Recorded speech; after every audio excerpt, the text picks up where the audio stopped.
Today we were traveling from Amsterdam back to the UK, going on to Windsor.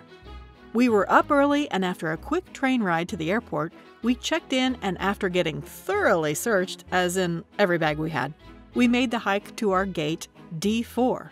Since we were there quite early, around 8:30 in the morning, we had time to wait.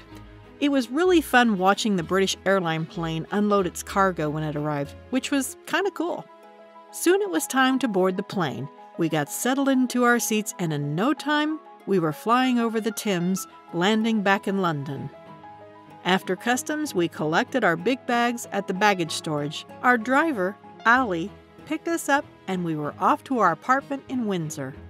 After settling our luggage in the apartment, we decided to go visit Windsor Castle while we could. On the way, there were still remnants of the big celebration of Harry and Meghan's wedding, as it had just happened about 4 weeks prior to us arriving there.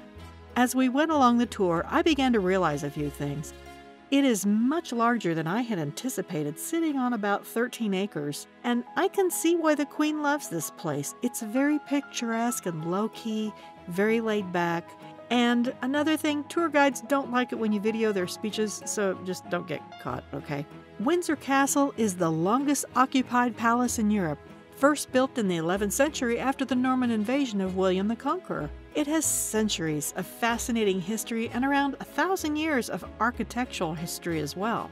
The round tower here is the original part of the Motte and Bailey Castle, the motte being the mount or hill that it's built upon, and the bailey being the fenced yard around it. And you can only tour it when the Queen is away in Scotland during summertime from around the end of July to around the end of September. Otherwise, you can't get up there. There's a lot of hills in the area, and it was interesting to learn about where the private residence is. And imagine growing up here. There's no way you could have an understanding of what an average life is.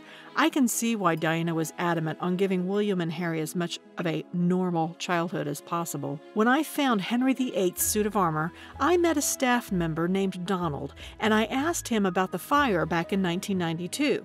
I told him I remembered it vividly and was interested to know where it happened. He was very happy to show me the window just to my left. He told me there were 19-foot draperies that were lit by a halogen light, and that's what started the fire. Because it was so high up, they couldn't get to it easily, so it had gone down the hall before it could be contained. They used the tower itself as a type of chimney to vent the smoke and heat and keep it contained. They were able to save a great deal of the priceless artifacts, and not one person died. The St. Gregory's Cathedral was actually more impressive and larger than I thought it would be. Nothing on the scale of Westminster Abbey or St. Paul's, mind you, but it does have a small-scale grand elegance to it. Naturally, I couldn't leave without seeing the door and steps that Harry and Meghan walked down, and I was surprised that there weren't more people taking those kinds of pictures. We watched the Queen's Guard at various places, marching around the grounds, which was also very cool. By that time, we were ready to eat. We found a place near the Prince Harry and got some supper. I got the chicken ham hock and cheese pie, which was all very marvelous. It seems we suffered yet again at our attempt at laundry. Apparently, you need a degree in calculus to figure out the proper operations of these things. We were done with another wonderful day and ready for the next one after some much-needed sleep.